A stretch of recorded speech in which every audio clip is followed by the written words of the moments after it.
"Hey, you, girl in the hoodie, stop pretending you belong here."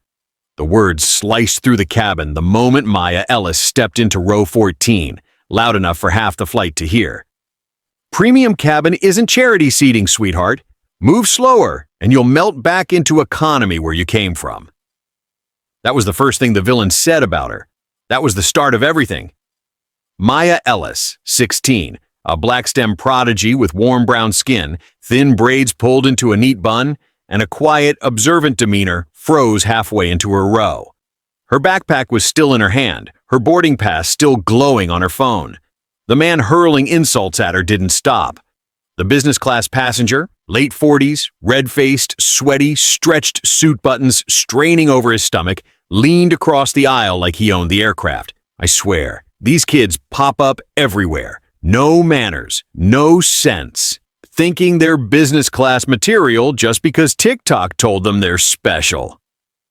Maya tried to step into her seat silently, but he scoffed louder. "Don't ignore me. That's the problem with you types. Act innocent, act sweet, then cause trouble. Every single time." The surrounding passengers stiffened, some pretending not to hear, some recording behind the tops of their screens. Maya inhaled slowly. "Keep your head down. Don't cause trouble. Just reach the summit. Just prove you can travel alone." She set her backpack down, but the man wasn't done. Look at her.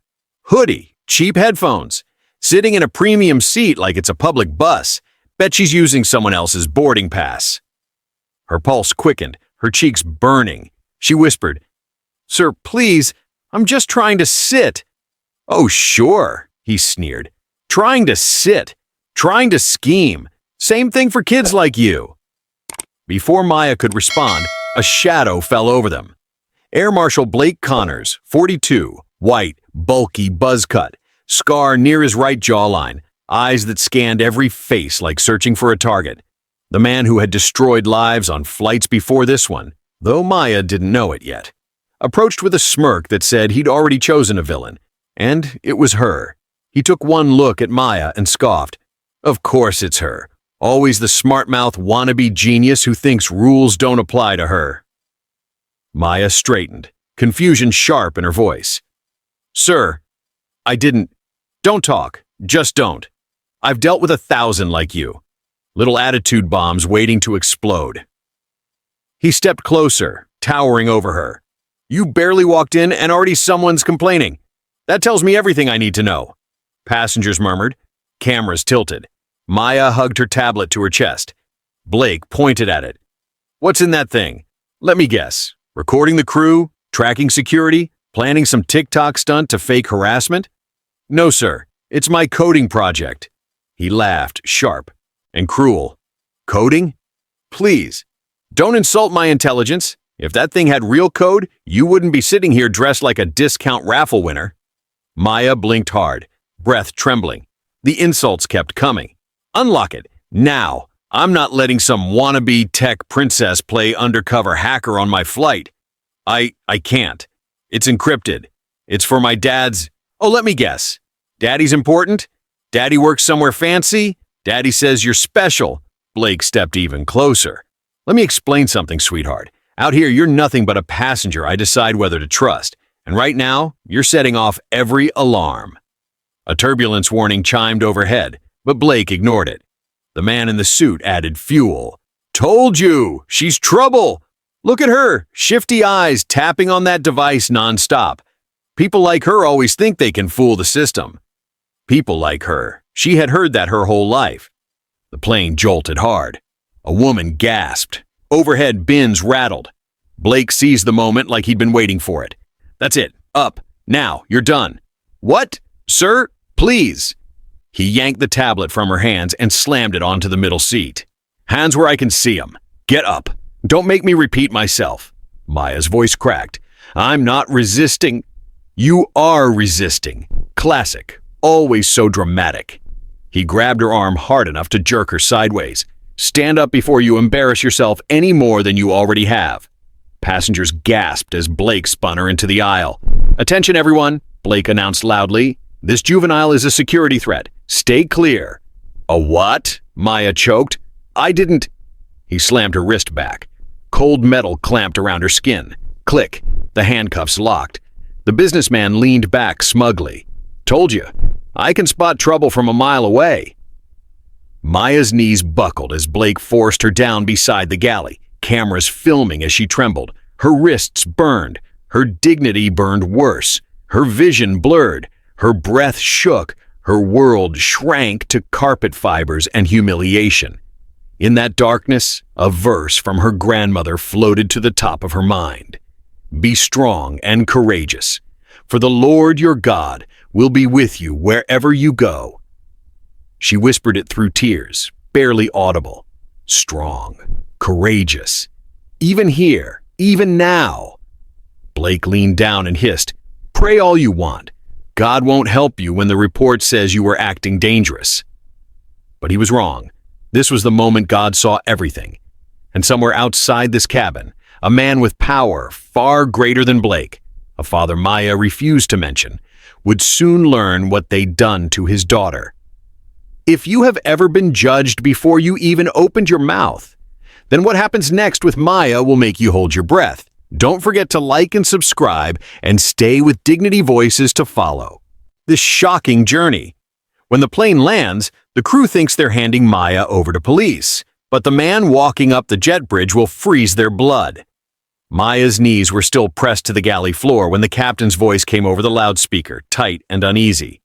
Ladies and gentlemen, due to a security concern, we are returning to Atlanta. Please remain seated. A wave of whispers swept the cabin. Blake Connors smirked like he had just won a prize. See?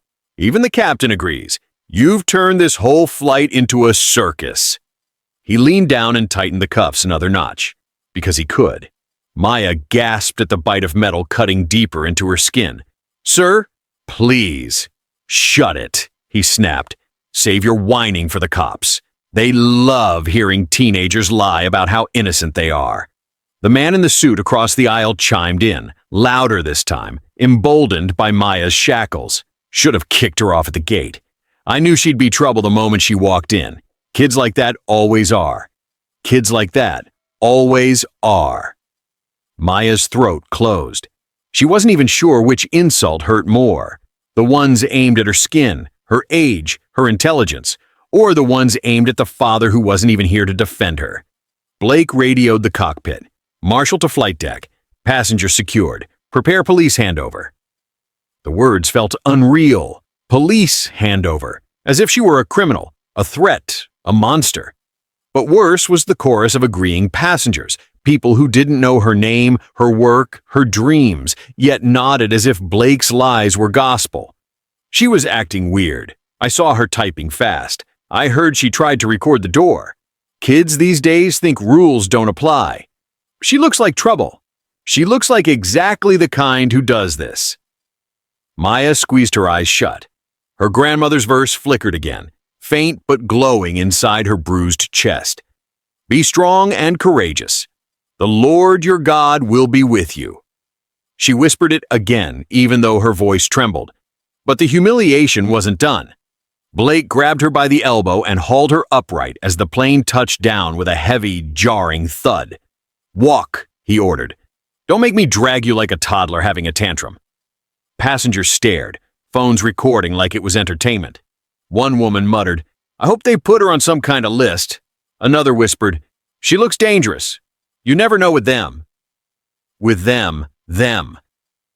The flight attendant who had earlier ignored the businessman's insults now blocked the aisle so everyone could watch the spectacle more clearly. Move, Blake commanded again. Maya stumbled, her ankles wobbly, her cheeks burning with shame. The cuffs were too tight, her fingers tingled. The aircraft door opened. A wall of uniformed police officers waited at the end of the jet bridge. Cameras from Mao. Airport security pointed directly at her. Phone screens raised. Passengers whispered. Blake straightened his jacket, puffing himself up. He spoke loudly enough for both the crew and the officers to hear. Security threat, female juvenile, refused lawful commands, attempted to conceal digital evidence, detained and ready for transfer. The officers nodded, stepping forward. Maya felt the ground tilt. This was it. Her life, her future, crushed under lies. Then Something shifted. One of the gate agents hurried over to Blake, whispering urgently. Her eyes darted between Blake, Maya, and the officers. Marshal Connors, we have a complication." "What kind of complication?" he snapped. The agent swallowed. "Protocol says we should notify upper management for any diversion with a juvenile in restraints. Someone already did." "So what?" Blake barked. "I am upper management in these cases." "No, sir," she whispered, her voice shaking. "Not this time." Blake's brows furrowed. The police officers stiffened as footsteps echoed up the jet bridge, shoes striking hard, fast, authoritative. A man appeared, tall, dark-skinned, broad-shouldered, late 40s, wearing a simple charcoal blazer and an ID badge clipped to his belt. His face was carved from fury. Blake blinked. "Who the hell are you?" The gate agent's voice cracked as she answered. "Marshal. That's Jordan Ellis, CEO of Ellis Aerospace Systems, and the father of the minor you just handcuffed." Passengers gasped from behind. The officers straightened. Even the captain flinched. Jordan Ellis took one look at Maya, wrists bruised, eyes red, body trembling, and his expression changed into something primal. He stepped directly in front of Blake. "Remove the handcuffs," Jordan said quietly. Blake scoffed. "Sir, she—" "Remove them." Blake hesitated, then reached for the cuffs. Jordan gripped his wrist mid-air. "No," he said. "I'll do it." He took the key from Blake's hand and unlocked the metal restraints himself. He touched Maya's wrists gently, inspecting the red welts, his jaw tightening as if he tasted blood. "Are you hurt?" he asked her softly. Maya nodded, unable to speak. Jordan lifted his eyes to Blake. His voice turned ice. "Explain to me," he said, "exactly why my daughter was treated like a terrorist on the company whose safety software I built." Blake swallowed. "She was recording—" "No, she wasn't. She refused commands." "No, she didn't. She acted suspicious." "No," Jordan said, stepping closer. "You did." The passengers were silent, crew frozen, phones recording everything. Jordan's final words hit Blake like a hammer. "You humiliated the wrong child today, and you're going to answer for every second of it." The airport holding room felt nothing like safety. Cold metal table, fluorescent lights that buzzed, like angry insects, a camera blinking red in the corner, recording every breath. Maya sat quietly, fingers wrapped around a cup of water she hadn't touched. Her wrists were still tender beneath the gauze. Every time she flexed her hands, she felt the phantom grip of the cuffs. Across the room, Jordan paced. Not frantically, methodically. Each step was measured, controlled, like he was calculating how many pieces he'd have to break the world into to make it make sense again. The door opened. A woman walked in, immaculate in a navy suit, her smile smooth enough to have been practiced in a mirror. "Mr. Ellis," she said warmly, "I'm Caroline Briggs, with Corporate Crisis Management. I want to sincerely apologize for the unfortunate incident your daughter experienced tonight." Jordan didn't answer. Caroline placed a leather folder on the table and sat down with practiced grace. "We want to make sure Maya is supported," she continued, "and that this entire situation is resolved in a way that protects her from further harm." Maya's chest tightened. She knew that voice. It was the voice adults used when they wanted to sound kind while holding a knife behind their back.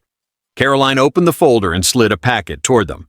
"This is a preliminary settlement and confidentiality agreement. We're prepared to offer generous compensation, cover therapy, even help with college opportunities if needed." Jordan glanced at the packet. "And what's the condition?" Caroline smiled. "Simply that the details of tonight remain private.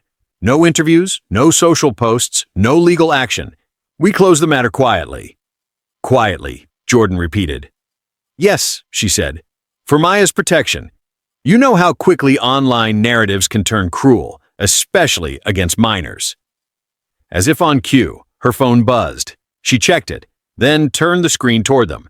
A breaking news alert flashed. "Security threat teen detained on flight 742. Marshal intervenes mid-air." The thumbnail showed Maya on the floor of the plane, hands cuffed, eyes wide. The comments underneath were already vicious. Probably deserved it. Kids today don't respect authority. Bet she staged it to go viral. One of those teens. One of those. Always those. Maya swallowed hard, pushing the phone away. Caroline's voice softened sympathetically. See? This is what we're trying to spare her from. Let us make this go away before it becomes damaging. Damaging to whom? Jordan asked. My daughter or your airline? Caroline didn't blink. Both. She gestured lightly toward the packet. Sign this, and this story disappears. Maya can move on without a public battle. What about the marshal? Maya asked quietly. Caroline folded her hands neatly. That's a federal matter, dear. The airline has no authority over his disciplinary process. So nothing happens to him, Maya said. Caroline didn't answer. Jordan leaned forward, voice low. He assaulted my daughter. Caroline kept her tone polished. He acted on perceived threat indicators. It may have been an overreaction, yes, but from his perspective, Jordan snapped. He humiliated a child because he could. Caroline didn't show the slightest crack. Mr. Ellis, pursuing this publicly, will plunge your daughter into a national spotlight she may not be ready for. She will be scrutinized, questioned, trolled. Colleges will see her name tied to controversy. Maya stared down at her wrists, at the faint bruises forming a metallic ring. The cuffs had already made her a story. Caroline slid a pen toward them. Take the settlement. End this before it grows beyond any of our control. Jordan looked at Maya. We don't have to fight this. If you want it to stop, I'll sign right now. Maya felt the weight of all the reasons to say yes. She was tired, humiliated, scared of becoming a headline. That mocking stranger's version of her life, not her own. But then she remembered Blake leaning over her, tightening the cuffs with a smirk. The passengers calling her dangerous. The flight attendant who looked away. The teacher who stayed silent. The article comments already turning her into a caricature. If she signed this, she would disappear. But the next kid wouldn't. A memory rose, clear as a bell. Her grandmother's voice, warm and steady, reading scripture after Maya's first painful brush with racial profiling. Let us not grow weary in doing good, for in due season we will reap a harvest, if we do not give up. She breathed out slowly. I don't want to hide what happened, she said. And I don't want money for being quiet. If we sign this, Blake keeps doing this to other kids. Kids who don't have a father who shows up in a jet bridge. Caroline's smile chilled. Maya, it is not your responsibility to fix systemic issues. Maybe not, Maya said, but it is my responsibility not to help you bury them. A long silence filled the room. Jordan looked at her, really looked, and something changed in his face, not anger, not sadness, pride, and resolve. He pushed the settlement back across the table. We're not signing, he said. Caroline's lips tightened. Mr. Ellis, this will become a spectacle. It will be messy. It will follow your daughter for years. We'll take the truth, Jordan said. Messy or not. Caroline exhaled sharply through her nose, collected her folder, and rose. Then I hope you're prepared for the consequences, she said, her voice icy. She left, closing the door firmly behind her. For a moment, neither Maya nor Jordan spoke. The room felt different now. Not safer, not easier, but clearer. Jordan sat, rubbing his forehead. You're sure? He asked quietly. Once we start this, there's no undoing it. Maya nodded. Not bravely, just truthfully. They thought I'd stay silent, she said. I'm done being who they expect. Jordan reached across the table and took her hand. Then we fight, he said. I'll have my team pull the flight logs, the deleted messages, everything. Whatever Blake has been hiding, we're going to bring into the light. Maya finally took a breath that felt like her own. For the first time since the cuffs closed, she felt something rise inside her that wasn't fear. Strength, direction, a spark of righteous fire. If you've ever been told to be quiet when the truth burned inside you, then what comes next will shake you. Don't forget to like, subscribe, and stay with Dignity Voices. Jordan's tech team cracks the flight data, and Blake's darkest secrets begin spilling out. Jordan's tech headquarters didn't sleep, especially not tonight. By the time Maya and Jordan arrived at the 32nd floor cybersecurity lab, the glass-walled room was already full. Engineers in hoodies typed furiously, analysts in headsets compared timestamps, and screens glowed with flight data pulled from systems most people didn't even know existed. A storm of truth was forming. Jordan walked straight to the central table. Status. A lead engineer, Ravi, adjusted his glasses. We've secured cockpit audio, interphone logs, in-flight messaging, overhead camera feeds, and the Marshal communications channel. Jordan nodded. Start with the Marshal logs. Ravi hesitated. Sir, there's something you should know. That hesitation made the whole room still. Ravi pressed a key. A waveform appeared. Blake's official voice logs.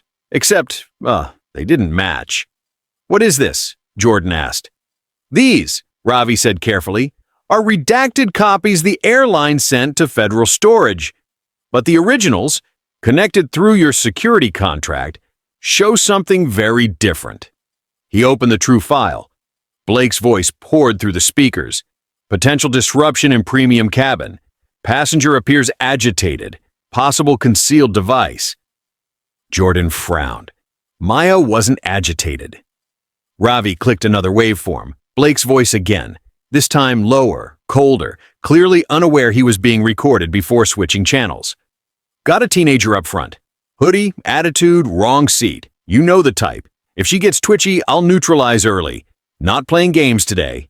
Maya's stomach twisted. Neutralize early. Jordan's hands curled into fists. Ravi continued. It gets worse. He opened a folder titled In-Flight Report Crew. Messages appeared, sent between the lead flight attendant and Blake. F.A. She's one of those kids. Wants attention.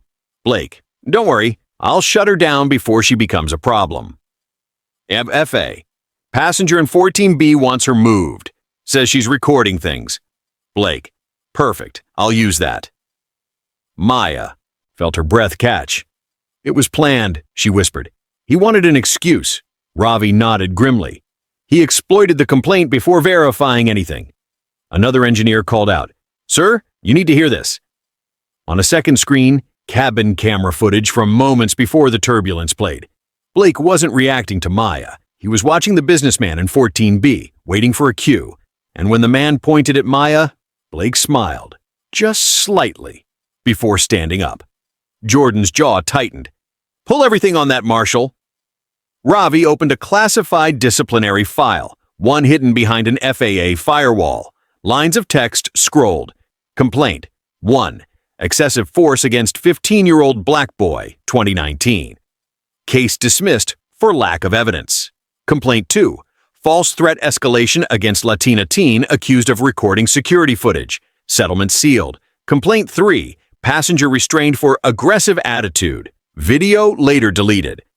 Complaint 4. Injury requiring stitches after resistance during compliance. Complaint 5. Most recent, Maya Ellis. 5 children. Jordan's voice dropped to a deadly whisper. How the hell did he stay employed?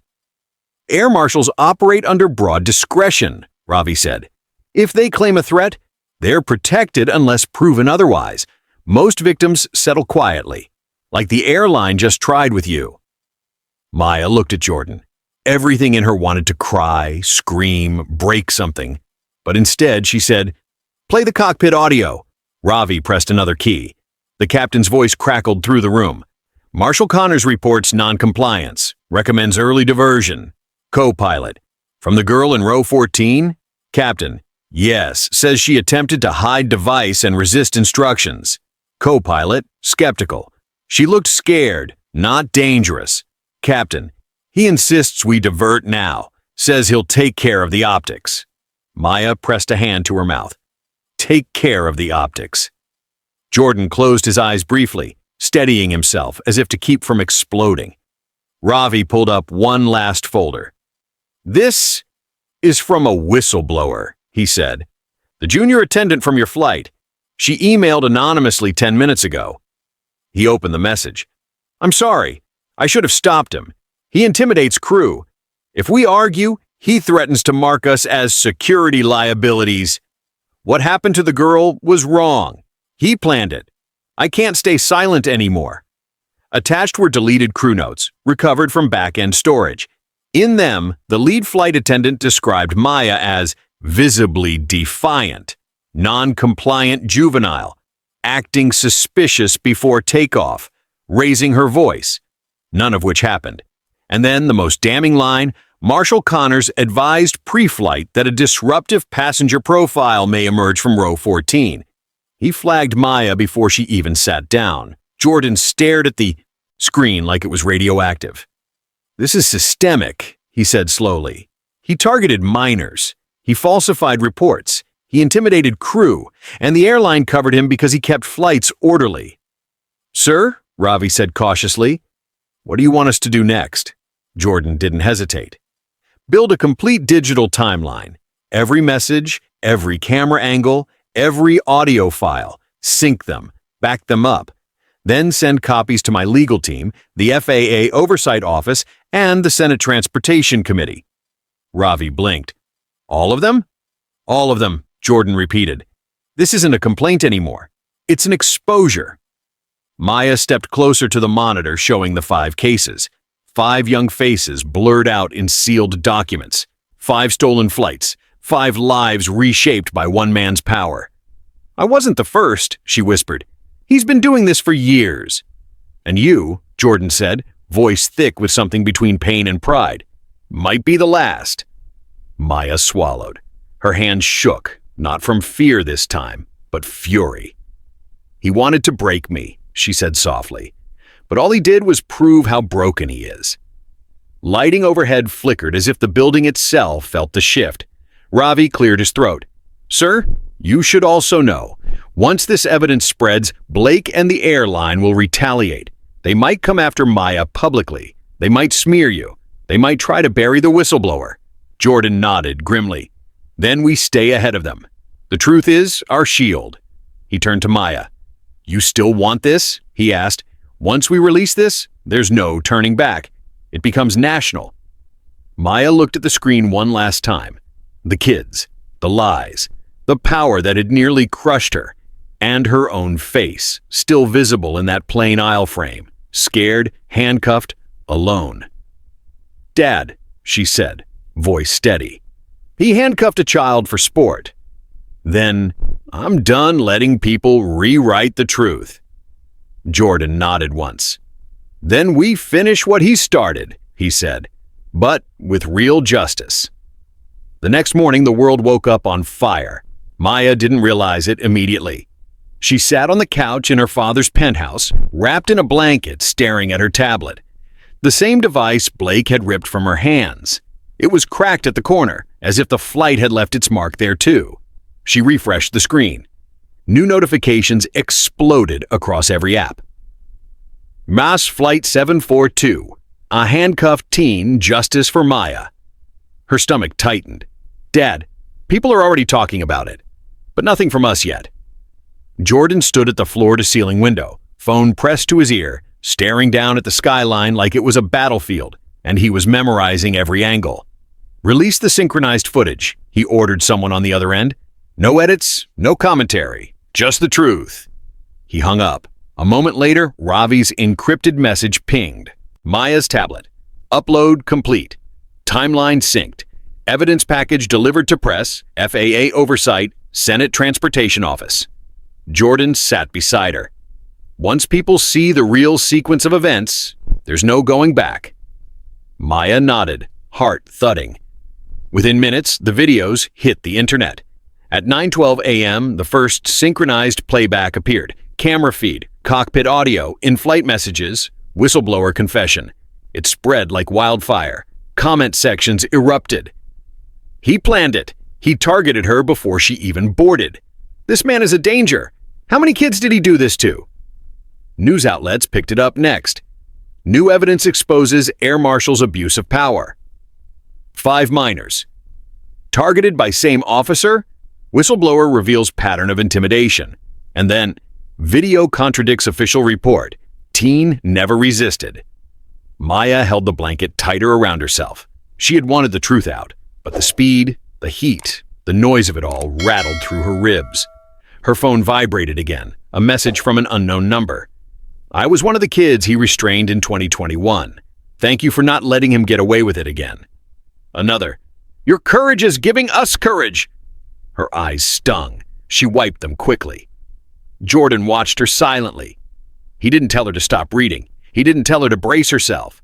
He simply rested a hand on her shoulder, grounding her. A breaking news alert flashed on the TV. AIR Marshal placed on immediate leave pending investigation. Another, FAA launches emergency inquiry into conduct. And then, the one Jordan had been waiting for. Attorney General requests federal review of use of force patterns on minors. The room fell silent. Jordan exhaled. That's the first step. Before Maya could respond, there was a knock at the door. Jordan opened it to reveal Caroline Briggs, the crisis manager. Her perfect suit now wrinkled, her face pale, her composure cracked. She stepped inside without waiting for permission. "Mr. Ellis," she began breathlessly, "you released confidential flight data without consulting us. Do you understand what you've done? This is catastrophic for everyone." "For everyone who lied," Jordan corrected. She clasped her hands tightly. "This has become a national scandal. The airline stock is dropping. Reporters are swarming corporate headquarters. Federal agents are asking questions we're not prepared to answer." Maya stared at her. "Good." Caroline blinked, caught off guard by the simplicity of the word. Jordan crossed his arms. "You should be less concerned about investors and more concerned about the fact that your employee targeted multiple minors." "We didn't know about those files," Caroline insisted. "He kept those incidents separate from the main system. He deceived us as much as he deceived you."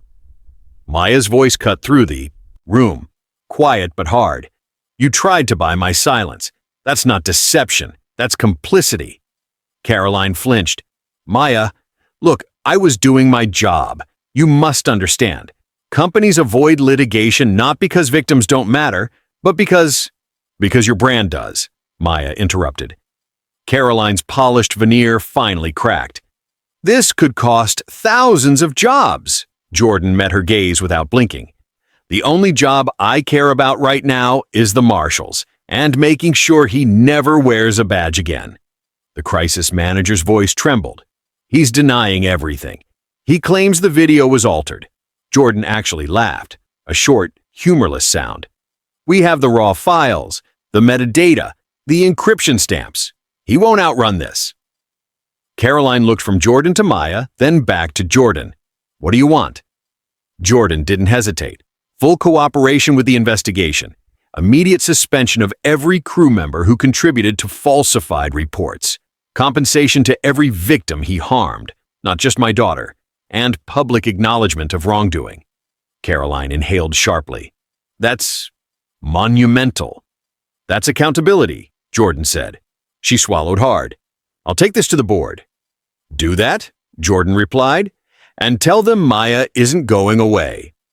Caroline left quickly, shoulders tight. The door shut behind her. Maya sat silently, letting the weight of everything settle. The noise outside their walls was deafening. News anchors shouting, hashtags exploding, politicians issuing statements. But here, the air felt strangely still. She whispered, almost to herself, "The light shines in the darkness, and the darkness has not overcome it." Jordan turned to her. "You okay?" he asked quietly. Maya shook her head. "No, but I'm not scared anymore." He nodded. "Good. The next phase will be harder. There will be hearings, interrogations. Blake will fight back. But we're ready." Maya exhaled. "Dad, what if people twist the story again? What if they say I did this for attention?" Jordan knelt in front of her, steadying her shaking hands in his. "Then we show them the truth again. And again. Until the truth is louder than their fear." The blanket slipped from her shoulders, and for the first time since the cuffs clicked shut, Maya straightened her spine. Not to look brave, but because she was. Jordan stood and offered his hand. "Ready?" he asked. Maya nodded. ready to finish what we started.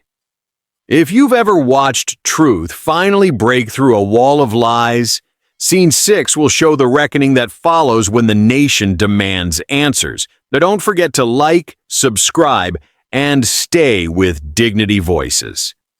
Blake Connors is subpoenaed, and the system that protected him begins to crumble on live television.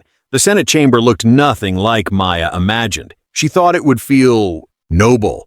Marble pillars, polished wood, a room built for truth. Instead, it felt like a coliseum. Bright TV lights glared down. Rows of reporters sat packed shoulder to shoulder.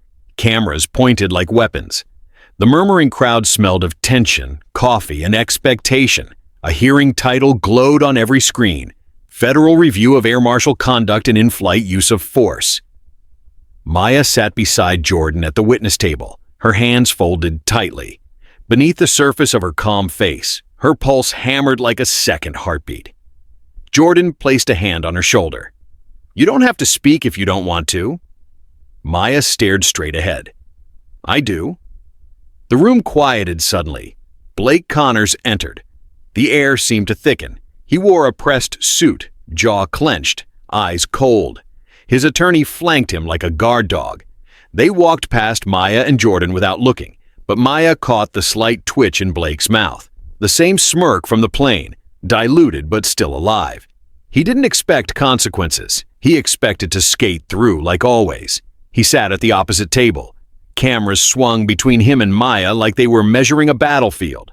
A gavel struck. Senator Vargas, chair of the Transportation Oversight Committee, leaned forward. "We are here today to investigate a disturbing pattern of excessive force, falsified reports, and the targeting of minors. Ms. Ellis, Mr. Ellis, thank you for appearing." Jordan nodded respectfully. Maya kept her gaze steady. "Marshal Connors," Vargas continued, "you are here under subpoena. You will answer fully and honestly. Failure to do so will result in further legal action." Blake adjusted his tie. "I'm happy to clarify misunderstandings." "Misunderstandings?" a senator echoed sharply. "You've been accused of assaulting multiple children." "Those accusations are exaggerated and politically motivated," Blake replied coolly. "My duty has always been to protect passengers. These so-called victims—" The senator cut him off. "We'll return to you. For now, Ms. Ellis, please describe the events aboard Flight 742. Every camera swung to Maya. Her throat tightened, but she remembered her grandmother's verse, the one she whispered to herself now like a secret shield. "The Lord is my light and my salvation. Whom shall I fear?" She inhaled slowly. "I boarded my flight. I sat down. And from that moment, people decided I didn't belong." The chamber leaned in. She told them about the businessman insulting her, the attendant ignoring her, the looks, the accusations. She described Blake's words, the order to unlock her tablet, the tightening cuffs, the humiliation. She didn't raise her voice. She didn't dramatize anything. Her steadiness made it more real. When she finished, the room was so quiet it felt like sound itself was holding its breath. Then came Jordan's turn. "As a parent," he said, voice restrained, "I never imagined I would watch my child kneel on the floor in handcuffs because an armed officer felt inconvenienced by her existence." A senator asked, "Mr. Ellis, your technical team uncovered deleted logs and past complaints. Are these authentic?" "Every byte," Jordan said. "We cross-verified timestamps, encryption signatures, and metadata. Blake Connors systematically targeted minors, especially minorities. Every complaint against him miraculously vanished. Every report was rewritten to justify his actions." Gasps rippled across the room. A display behind them lit up with synchronized footage. Blake whispering to the flight attendant, the businessman pointing at Maya, Blake smiling slightly before standing. Deleted messages recovered from the server, the whistleblower testimony. A senator turned to Blake. "Marshal Connors, care to explain why you said, and I quote, 'I'll neutralize early' when speaking about Ms. Ellis?" Blake's jaw tightened. "Taken out of context." "Really?" the senator snapped. "What was the context? Neutralizing a teenager for existing in premium cabin." Blake's attorney finally intervened. My client refuses to answer further questions on the grounds of— We're not done, Senator Vargas interrupted sharply. Play the next clip. Another window appeared. Cockpit audio. Co-pilot. She looks scared, not dangerous. Captain. Connors is pushing for diversion. Says it'll help with optics. More gasps. Reporters scribbled wildly. Maya glanced at Blake. His face had cracked. Not much, but enough. A senator leaned toward him, voice cutting like glass. How many children have you restrained under false pretenses? I followed protocol, Blake said, sweat beading on his forehead. The protocol that you wrote in your own falsified reports? Another senator shot back. Blake opened his mouth, but no words came out. He could bully passengers. He could intimidate crew. He could drown victims in paperwork. But he could not outrun his own recordings. Senator Vargas cleared her throat. This committee has also reviewed complaints from 4 other minors, all sealed, all showing patterns of excessive force. Maya's hands tightened. One senator looked at her with honest sorrow. Ms. Ellis, your courage has opened a door for justice. Others will be safer because you refuse to stay silent. Maya nodded slightly, emotion swelling behind her ribs. Then came the blow that shifted the whole chamber. Marshal Connors, a senator said sharply, effective immediately, this committee is recommending federal charges for civil rights violations, falsification of reports, abuse of authority, and use of force against minors. The room erupted. Reporters shouted questions. Cameras flashed. Blake's attorney shouted about hearings and appeals. Blake slammed a hand on the table and snapped, This is a witch hunt. You people don't understand what it's like out there.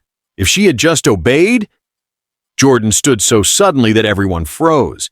She did obey, he said, voice thunder soft. You just didn't like who you were obeyed by. Security approached Blake as he continued shouting, sweat shining on his temples, mask finally gone.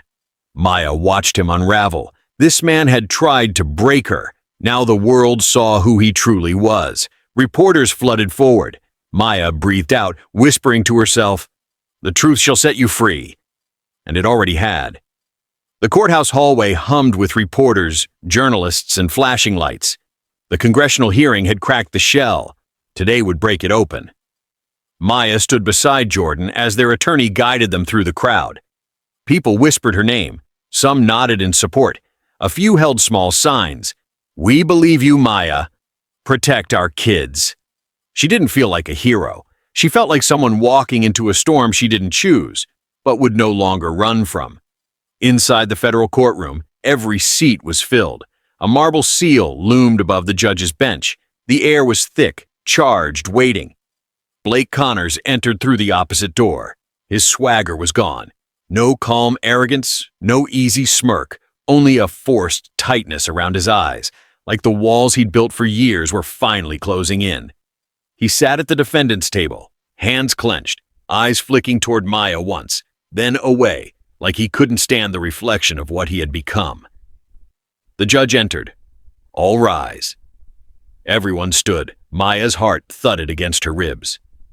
Marshal Connors, the judge began, you are here today following the Senate Oversight Committee's unanimous recommendation for criminal charges, including falsification of federal reports, civil rights violations against multiple minors, abuse of authority, and obstruction of justice.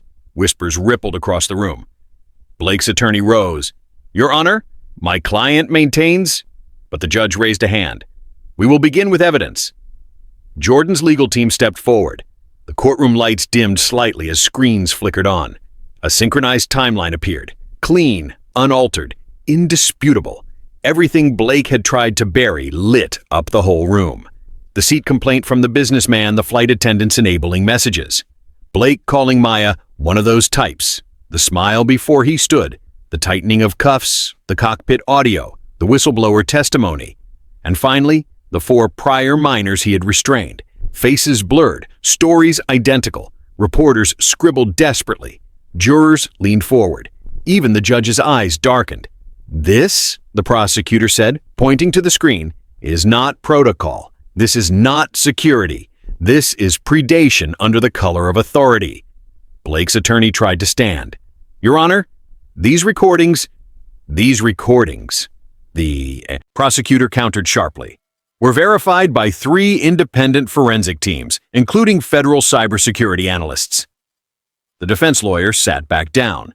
Now Blake stood, unable to stay silent any longer. You people don't understand, he barked. Do you know how many threats we deal with? How many unstable passengers there are? I was doing my job, keeping people safe from kids like her. Gasps exploded. Jordan rose from his seat, only to be gently pushed back down by Maya, who whispered, It's okay. Blake jabbed a finger across the room at Maya. She was hiding something. She refused to obey. I know the look.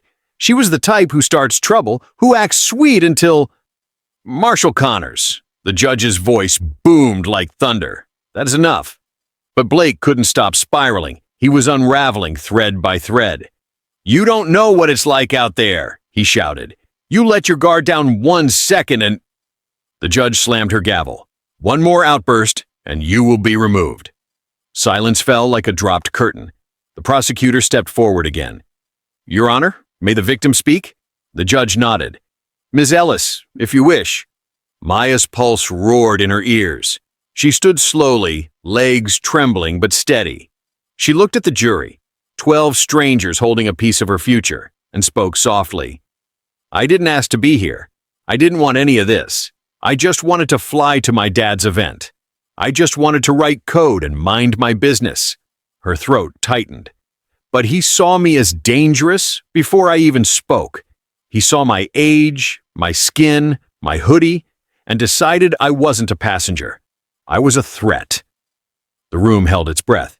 I am not the first person he did this to. I might not have been the last. That's why I'm here, not to punish him, but to protect whoever he would have hurt next.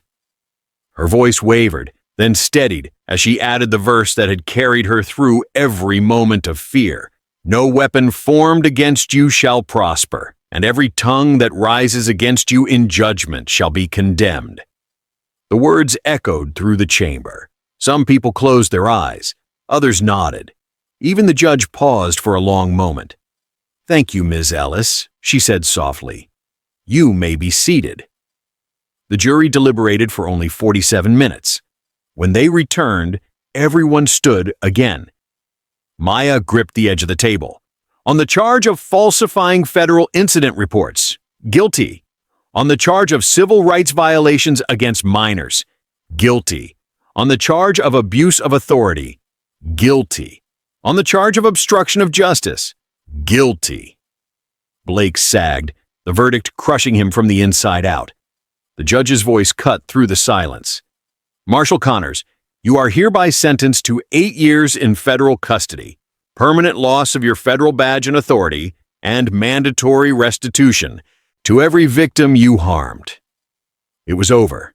For the first time, reporters erupted, cameras flashed, the courtroom shook with noise, but Maya felt none of it. She felt light, like the weight he'd put on her wrists had lifted from her whole chest. Jordan wrapped an arm around her shoulders. You did it. No, she whispered. We did it. Blake was led away in cuffs, the same metal he once weaponized, his fury now small and shrinking behind the closing door. Justice didn't undo the pain, but it ended the cycle.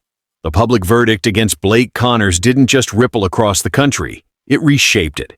Airlines issued emergency policy reviews. The FAA announced new oversight standards. Parents wrote letters. Students held signs. Pilots posted videos saying, "Well, we stand with Maya." For the first time in a long time, Maya felt like the world wasn't just watching her. It was learning from her. 3 months after the trial, Maya stood at the boarding gate of a different flight. Same airline, new rules. A sign beside the counter displayed the updated policy her father had fought for. Minor restraint protocol. No restraint may be used on a minor without verified video evidence of physical threat, independent real-time supervisor review, full body cam recording by the responding officer, immediate notification of guardians, written justification reviewed by federal oversight within 24 hours. Unofficially, everyone called it the Maya Ellis rule. Every time Maya saw those words, Her chest tightened, not in fear, but in awe. She handed her boarding pass to the agent. The woman smiled warmly. "You're Maya Ellis, right?" she whispered. "My niece was cuffed on a flight 2 years ago. No one believed her. What you did, it matters. Thank you." Maya swallowed. "I just didn't want anyone to go through what I did." The woman shook her head gently. "No, you wanted the truth, and you got it." Maya stepped onto the jet bridge. This time, her hands didn't shake. This time, her breath didn't catch. This time, she walked not as a target, but as someone who had pulled darkness into the light. Jordan followed a step behind, carrying his laptop bag. "You good?" he asked softly. Maya nodded. Better than good. She had been invited to speak at a youth leadership summit in San Francisco, the same city she had been trying to reach the night everything fell apart. Funny, God had brought her back to the dream she hadn't been able to finish, but now it was bigger. She settled into her seat, tablet in hand.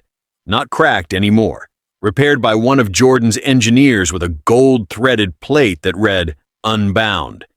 She smiled, running her fingers over the engraving. A teenager across the aisle recognized her. "Are you, Maya?" Maya nodded shyly. He swallowed, gathering courage. I used to think staying quiet made everything easier, but watching you, seeing someone my age stand up to, like, all of that? It changed me." Maya blinked. "It did?" "Yeah," he said. "You made me think maybe we don't have to be scared of speaking up." She felt something warm settle in her chest. Impact, not attention, not fame. Impact. Jordan leaned over. "Told you.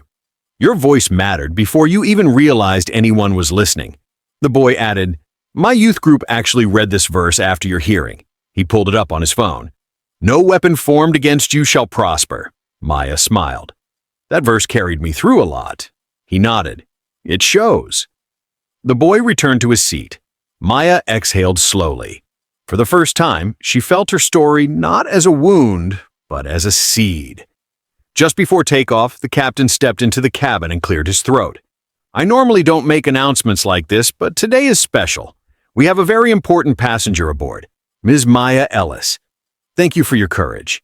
The aviation community owes you more than we can say." Passengers clapped softly, respectful, not overwhelming. Maya flushed. "They really didn't have to do that." Jordan smiled. "They wanted to. Gratitude isn't the same as attention." She leaned her head onto his shoulder. "Dad, I'm glad we didn't sign that settlement." "So am I," he said softly. Outside, the aircraft lifted into the sky. Quiet, steady, peaceful, a different kind of flight. A better one. Hours later, Maya stood on stage at the youth leadership event, lights bright, crowd waiting. She wasn't wearing a suit, just her hoodie, the same one from Flight 742, a reminder of where she started and what she survived. "My name is Maya Ellis," she began, voice steady, "and I want to talk about truth."